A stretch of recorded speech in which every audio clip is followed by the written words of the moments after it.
تو یہ طبقہ ایک علماء کا، دوسرا اولیاء کا، صوفیاء کا طبقہ، ان کے ذمہ کام لگائے گئے، ایمان سکھاؤ ایمان بچاؤ۔ اب اس ولایت کا ذکر قرآن مقدس میں بھی ہے، جیسے الوہیت کا ذکر قرآن پاک میں ہے، نبوت کا ذکر قرآن پاک میں ہے، اس درجہ جو تیسرا درجہ ولایت کا ہے اس کا ذکر بھی قرآن مقدس میں بہت سی جگہوں پر ملتا ہے۔ نبی جو کوئی حیران کن کام کر دے، اس کے ہاتھ سے حیران کن کام ہو جائے تو وہ معجزہ ہے۔ چاند کا ٹوٹ جانا معجزہ ہے، سورج کا آ جانا معجزہ، دوبارہ غروب ہو کر آنا معجزہ ہے، درختوں کا چلنا معجزہ ہے، پتھروں کا کلمہ پڑھنا معجزہ ہے۔ ولی کے ہاتھ سے یا ولی کے ذریعے سے کوئی کام ایسا حیران کن ہو جائے تو اسے کرامت کہتے ہیں۔ اگر کافر کے ہاتھ سے کوئی حیران کن کام ہو جائے تو اسے جادو کہتے ہیں، کیونکہ وہ تو کافر ہے۔ قرآن مقدس نے سلیمان علیہ السلام کا ذکر کرتے ہوئے بیان کیا، آپ بیٹھے ہیں، فرماتے ہیں کوئی ہے ایسا بندہ جو بلقیس کے تخت کو بہت جلدی لے آئے؟ یہ یمن کی بادشاہ تھی، بلقیس کے تخت کو اٹھا کر لے آئے، 1000 میل سے زیادہ مسافت، یہ 1500 میل کے قریب ہے۔ کون ہے؟ اس نے کہا شخص اٹھا جو شیطان تھا، جن تھا، اس نے کہا انا آتی کبھی قبل ان تقوم من مقامک، حضور کوئی بات نہیں، میں بلقیس کے تخت کو اس سے پہلے لے آؤں گا کہ آپ اپنی کچہری کو برخاست کریں۔ ابھی آپ اپنی کچہری برخاست نہیں کریں گے، آپ بیٹھے ہو گے تو تخت بلقیس کا آ جائے گا۔ تو حضور نے اسے مسترد کر دیا، سلیمان علیہ السلام نے اسے ٹھکرا دیا کہ میرا بیٹھنا تو لمبا بھی ہو سکتا ہے، گھنٹہ بھی ہو سکتا ہے، 1.5 گھنٹہ بھی ہو سکتا ہے، 2 گھنٹے بھی ہو سکتے ہیں، یہ کیا ہوا کہ جب تک میرے بیٹھنے تک لے آئے گا؟ اب میں تجھے اتنا سست آدمی مجھے نہیں چاہیے، میں چاہتا ہوں کہ تخت بہت جلدی آئے۔ وقال عفریت من الجن، یہ جنوں کا بہت بڑا جن تھا، عظیم جن تھا، جس نے یہ کہا تھا انا آتی کبھی قبل ان تقوم من مقامک، اپنی تیری جگہ سے کھڑے ہونے سے پہلے میں لے آؤں گا۔ تو آپ نے مسترد کر دیا۔ پھر وقال الذی عنده علم من الکتاب، اب وہ بندہ کھڑا ہوا جس کے پاس کتاب کا علم تھا، یہ ولی تھا، وہ کتاب جو سلیمان علیہ السلام پر نازل ہوا صحیفہ، وہ عنده علم من الکتاب، من کا معنی ہے کتاب کا تھوڑا سا حصہ، ساری کتاب کا علم ہوتا تو پتہ نہیں قوت کتنی ہوتی، یہ تو وہ بندہ ہے جس کے پاس کتاب کا من الکتاب تھوڑا سا حصہ تھا۔ اس نے کیا کہا؟ انا آتی کبھی قبل ان یرتد الیک طرفک، جناب سلیمان آپ پریشان نہ ہو، میں تخت لاتا ہوں، قبل ان یرتد الیک طرفک، اس سے پہلے تخت آ جائے گا کہ آپ کی آنکھ جھپکے۔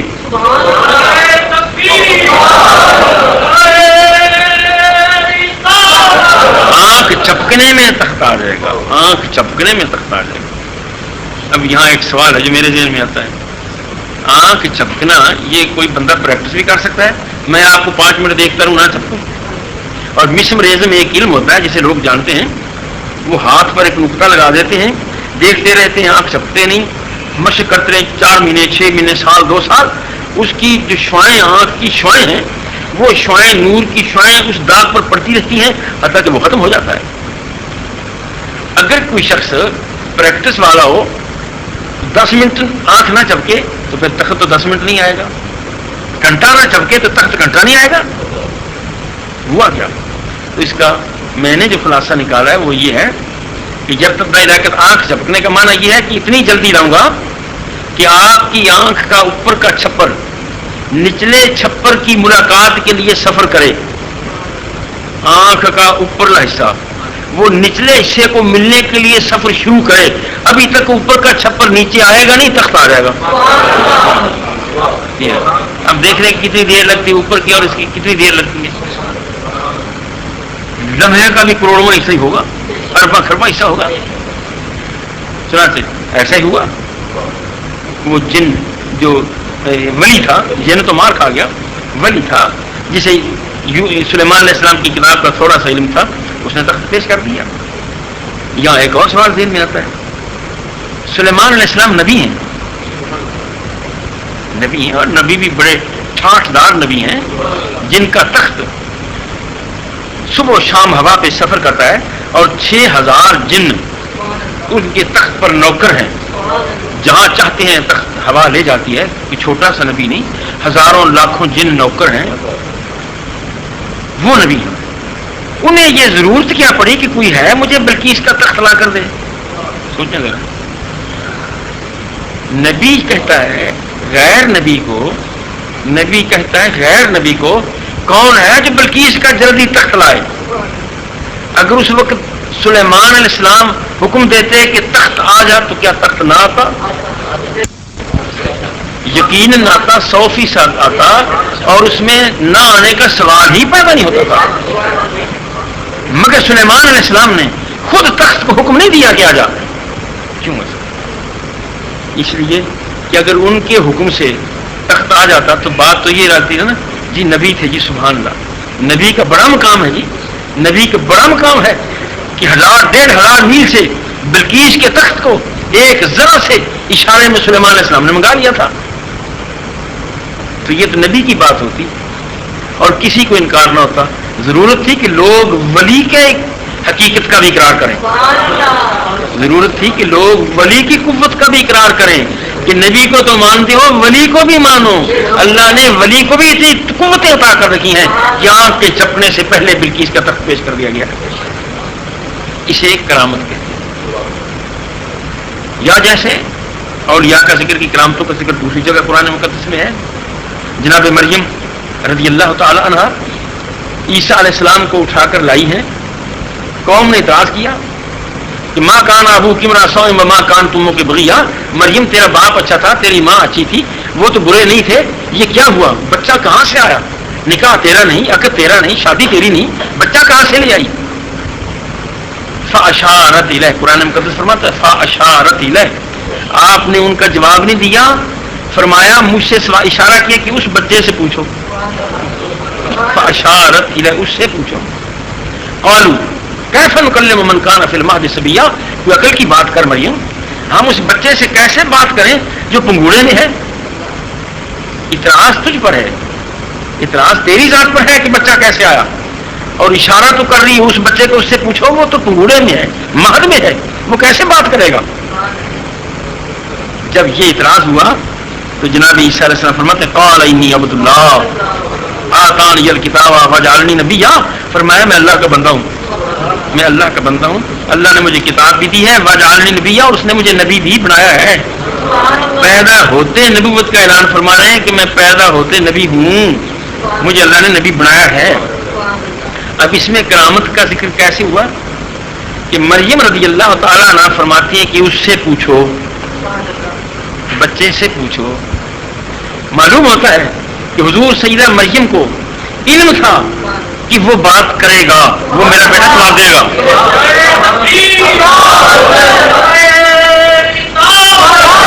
بات بڑی واضح ہے، انہیں پتا تھا کہ میرے پر اعتراض کرنے والوں کا جواب میرا بچہ دے گا.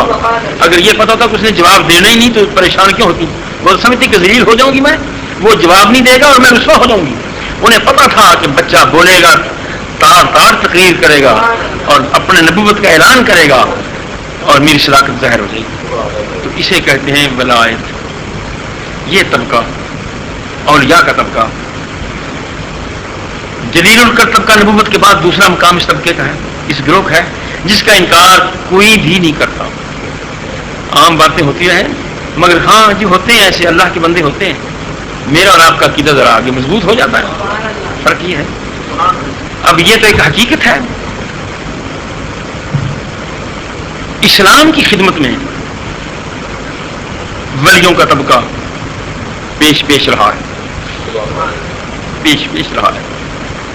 اور جب کبھی بھی اسلام پر کوئی آڑا وقت آیا ہے اور یہ طبقہ اولیاء کا طبقہ سینہ تان کر سامنے آیا ہے، انہوں نے اسلام کے پودے کی آبیاری کی ہے، انہوں نے اسلام کی حفاظت کی ہے، انہوں نے دین کی خدمت کی ہے. کچھ لوگوں کی غلط فہمی ہے بھی، اور آپ یہ وضاحت اس لیے کر رہا ہوں کہ آپ کو بھی کوئی غلط فہمی نہ ہو جائے کہ میں نے دو طبقوں کا ذکر کیا ہے، یہ الگ الگ ہیں، علماء الگ ہیں، صوفیاء الگ ہیں. بیٹے یہ ایک ہی گاڑی کے دو پہیے ہیں، روحانیت کی گاڑی ایک ہے، پہیے اس کے دو ہیں. یہ ایک ہی گاڑی کے دو پہیے ہیں. علماء جو ہیں وہ اولیاء کے مرید ہیں اور اولیاء جو ہیں وہ علماء کے شاگرد ہیں. اولیاء نے بچپن میں علماء سے سیکھا, قرآن پڑھے, حدیثیں پڑھی, پھر اللہ نے وہ مقام دے دیا, اور علماء نے اولیاء کی خدمت کی اور ان سے بیعت کی. تو یہ دونوں طبقے ہیں. اور یہ کہنا کہ یہ الگ الگ گروہ ہیں, یہ ایک طبقہ ہے جاہلوں کا, گمراہ کن طبقہ, جو لوگوں میں سے ادھر نہیں صاحب یہ مولوی اور شے ہے, صوفی اور ہے. نہیں, بڑا ضروری ہے کہ یہ تسلیم کیا جائے کہ یہ ایک ہی گاڑی کے دونوں پہیے ہیں, دونوں ہی دین کے خادم ہیں اور دونوں ہی ایک دوسرے سے قریب ہیں. جب کسی ولی کو ضرورت ہوئی ہے تو اس نے عالم سے استفادہ کیا ہے, جب عالم کو ضرورت پڑی ہے تو اس نے دستبوسی ولی کی ہے. الا ان اولیاء اللہ لا خوف علیہم ولا هم یحزنون. اب یہ طبقہ جو اولیاء کا ہے, ان میں حضور غوث اعظم بھی ایک جلیل القدر ولی ہے جن کا مثال اس مہینے میں ہوا, اور 11 شریف کے نام سے تو ہم سارے مبارک ہیں ہی, اور آج بھی اس میں اتفاق ہے کہ تاریخ چاند کی آج 11 ہی ہے. غوث اعظم رضی اللہ تعالی عنہ جلیل القدر ولی ہیں. اور یہ یاد ہے کہ کبھی ایسا ہوتا ہے کہ ایک گھر میں ولی پیدا ہو جاتا ہے, خاندان میں ولی ہو گیا کہ جی فلاں خاندان تھا, اس میں ایک ولی ہوا, اس خاندان کو اس نے تار دیا. یہ بھی ہوتا ہے, ایک گھر میں بچہ 4 بچے, ایک بزرگ ولی ہو گیا. مگر حضور غوث اعظم کا سارا گھرانہ وہ ولی کا گھرانہ ہے.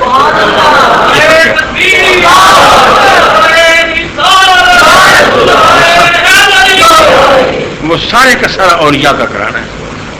یہ نہیں ہے کہ اس خاندان میں کوئی اتفاق ایسا ہو گیا ہے کہ حضور غوث اعظم رضی اللہ تعالیٰ عنہ پیدا ہو گئے ہیں اور اپنی شان کی تو ایک ہے. نہیں, آپ کے والد گرامی جلیل القدر ولی ہیں, آپ کے نانا جلیل القدر ولی ہیں, آپ کی پھپھی جلیل القدر ولی ہیں, حضرت عائشہ آپ کی پھپھی ہیں. حضور غوث اعظم کی وصال کے بعد بارش نہیں ہو رہی تھی, لوگ تنگ ہو گئے, زمینداروں نے بڑی دعائیں کروائیں کہ بارش ہو, مگر بارش نہیں ہوتی. کہا کہ پہلے تو غوث اعظم عبد القادر جیلانی کے پاس جاتے تھے, وہ دعائیں کرتے تھے, اللہ تعالیٰ کرم فرماتا تھا, اپنے بندے کی دعا قبول فرما لیتا تھا. تو اب کہنے لگے کہ چلو حضور سیدہ عائشہ کے ان کا نام تھا, پھپھی صاحبہ کا حضرت عائشہ, اب بی بی جی کے پاس چلتے ہیں.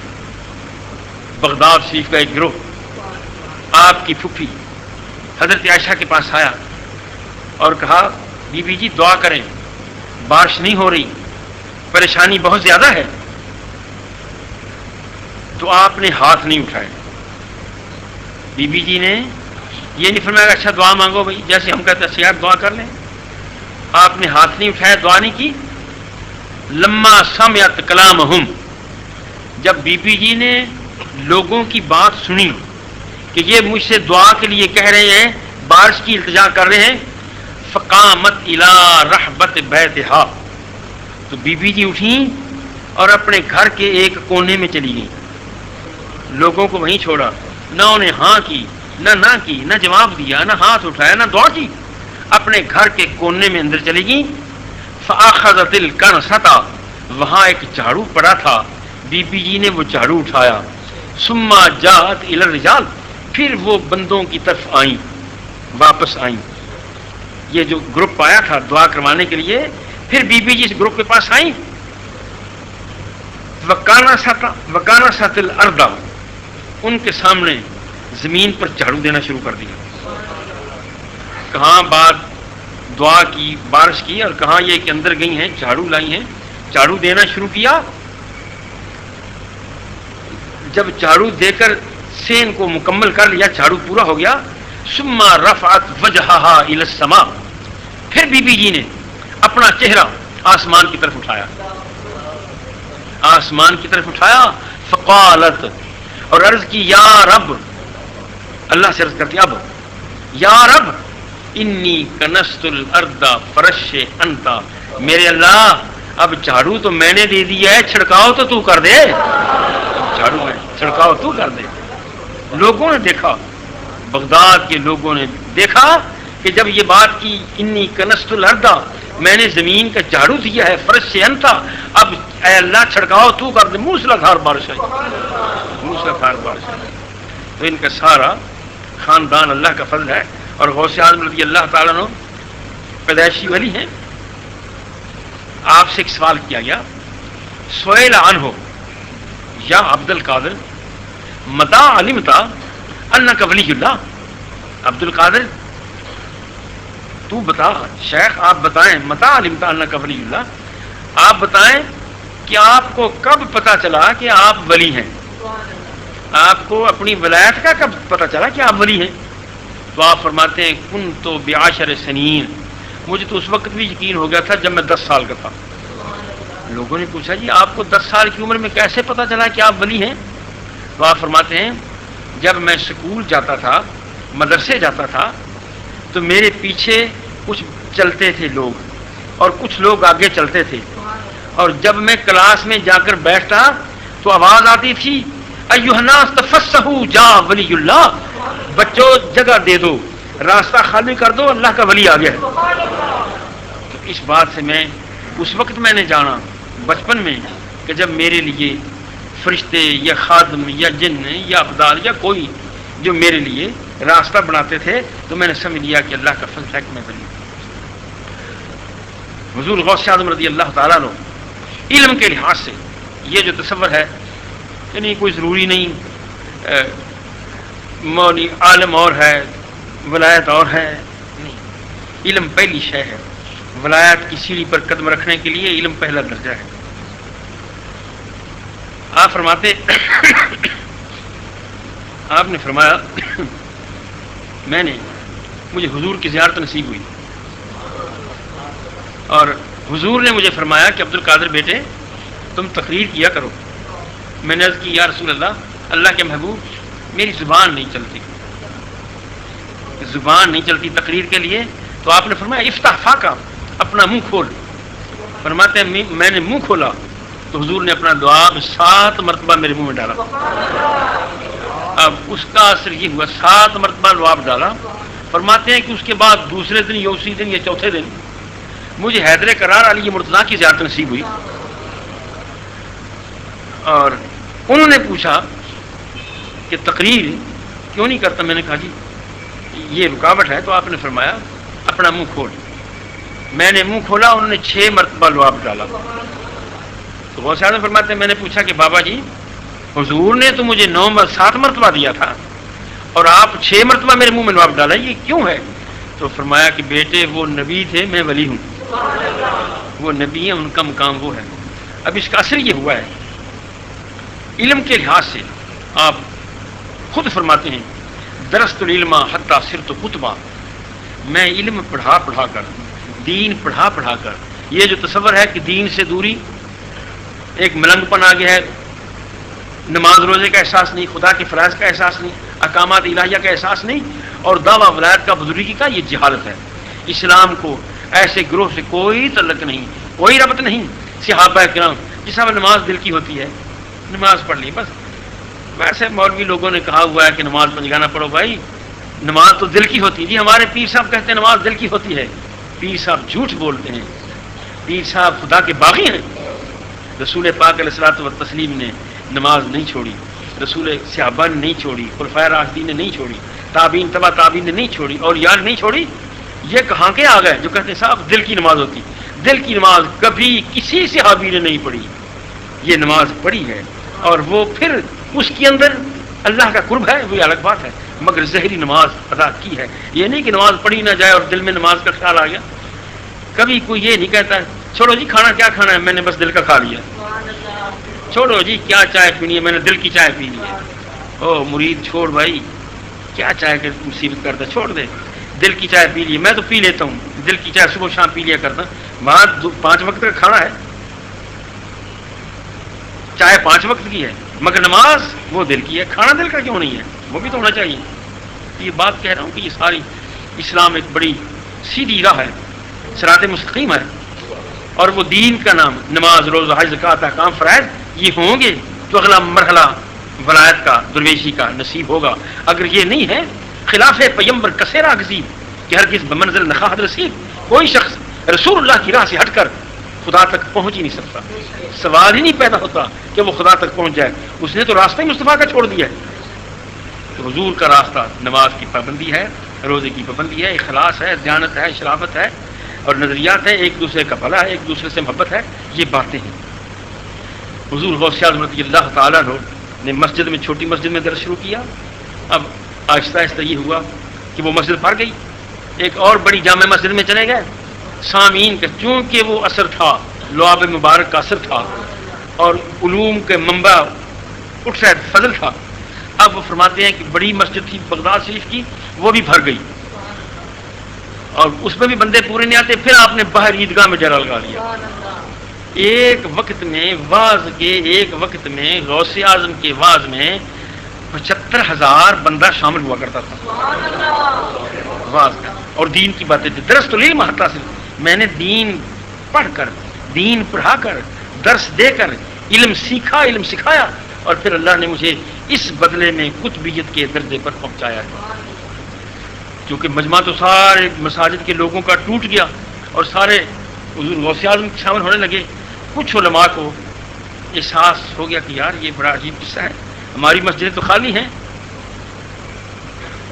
کوئی ایسا طبقہ, یہ نہیں کہ شریر طبقہ جو ہے وہ صرف عام لوگوں میں ہو, مولویوں میں بھی شریر ہو سکتے ہیں, دیکھیے بڑے لوگوں میں بھی شریر ہو سکتے ہیں, بڑے بڑے اونچے جن کے پاس ڈگریاں ہیں ان میں بھی شریر ہو سکتے ہیں.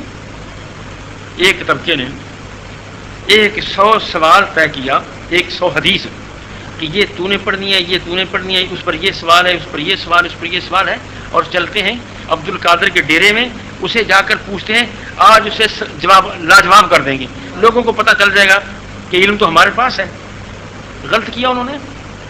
آپ اندر تھے, خادم نے دستک دی, جی بغداد کے 100 علماء آئے ہیں, وہ آپ کی زیارت کے لیے آئے ہیں, ملاقات کے لیے آئے ہیں. ان کا جی ہم نے زیارت کرنی ہے صاحب کی. اور اسی ترتیب سے سارے بیٹھے. حضور غوث اعظم گھر سے آئے, آ کر السلام علیکم بھی, اور جو پہلے بندہ بیٹھا تھا جس کے ذہن میں جو حدیث تھی, سوال تھا, فرماتے مولانا کچھ لوگ اس حدیث پر یہ سوال کرتے ہیں, حالانکہ سوال تو کوئی بڑا نہیں, اس کا جواب یہ ہے. حیران. دوسرے سے فرمایا مولانا کچھ لوگ اس حدیث پر یہ سوال کرتے ہیں, حالانکہ جواب تو بڑا واضح ہے, پتہ نہیں کیوں کرتے ہیں. جو اس کی حدیث تھی ذہن میں وہ بھی بتا دی, سوال کا جواب بھی بتا دیا. ایک وہ حیران ہے, دم بخود ہے, سارے لوگ لکھے پڑے. 100 حدیث پڑھ کر بھی سنائی, اور 100 حدیث پر جتنے سوال تھے ان کے جواب بھی دیے. پھر وہ انہوں نے گھٹنے ٹیک لیے کہ ہاں علم کے ساتھ ولایت کا مقام بھی بڑا اونچا ہے, درجہ ہونا چاہیے. حضور غوث اعظم رضی اللہ تعالیٰ عنہ کی ذات والا صفات فرماتے ہیں, اللہ تعالیٰ میری دعاؤں سے لوح محفوظ کی تقدیروں کو بدل دیتا ہے, لوح محفوظ کی تقدیروں کو بدل دیتا ہے. اور آپ علمی لحاظ سے آپ فرماتے ہیں مجھے شیطان نے بڑی مرتبہ دھوکہ دیا. میں جنگل میں تھا, بادل آیا, آواز دی, عبد القادر میں تجھ پر راضی ہو گیا ہوں, اب میں نے تجھے نماز روزہ خط چھوڑ معاف کر دیے. تو آپ فرماتے ہیں میں نے کیا کہ حضور صلی اللہ علیہ وسلم نے تو ایسا نہیں کیا, صحابہ تو نماز پڑھتے رہے, میں کون ہوں کہ مجھے حکم ہو رہا ہے کہ نماز معاف کر دی گئی. تو آپ فرماتے ہیں میں نے پڑھا لا حول ولا قوت الا باللہ. وہ شیطان تھا بھاگ گیا, شیطان تھا بھاگ گیا. اور جاتے اس نے پھر شیطنت کی اور کہتا ہے کہ عبد القادر تجھے آج تیرا علم بچا گیا, ورنہ میں تجھے لے ڈوبتا, تیرا علم بچا گیا. آپ فرماتے ہیں جھوٹ بول رہا ہے, میرے علم نے نہیں بچایا, مجھے میرے خدا نے بچایا.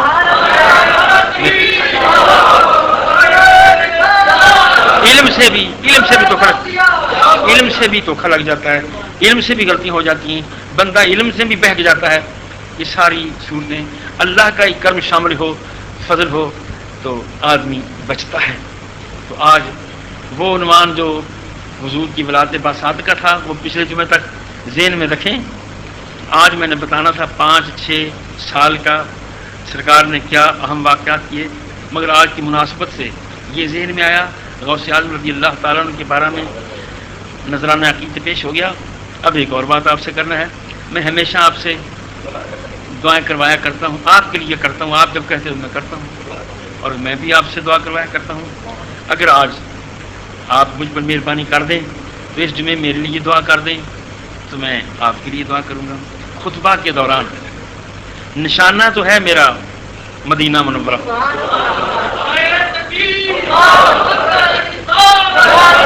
دل میں دل کی آواز تو یہ ہے کہ میں بارگاہ رسالت میں پہنچوں، مگر راستہ جو ہے وہ امریکہ ہے، انگلینڈ ہے، ناروے ہے، راستے ہی ہیں۔ وہاں سے جانے کی مشکلات بھی بڑی ہیں، یہ بھی مجھے پتہ ہے۔ سب سے بڑی مشکل یہ ہے کہ منصوبہ انگلینڈ کا، برطانیہ کا یہ ضابطہ ہے کہ کوئی بندہ 2 مہینے سے کم یہاں ٹھہر کر ویزا نہیں لے سکتا باہر جانے کا، سعودی کا۔ اب 2 مہینے بڑا وقت ہے، میرے پاس اتنا وقت نہیں ہوتا، مگر الحمدللہ ابھی تک تو کئی سال ہو گئے ان کے ضابطے ٹوٹتے ہیں۔ بہرحال دعا کی ضرورت ہے کہ دعا کریں کہ میرا یہ سفر لمبا سفر ہے۔ آج آپ سے کچھ سفر کے لیے مہینہ 1.5 مہینہ کی چھٹی مانگتا ہوں، خلوص دل سے رخصت دیں، پھر زندگی رہی، جیتا رہا،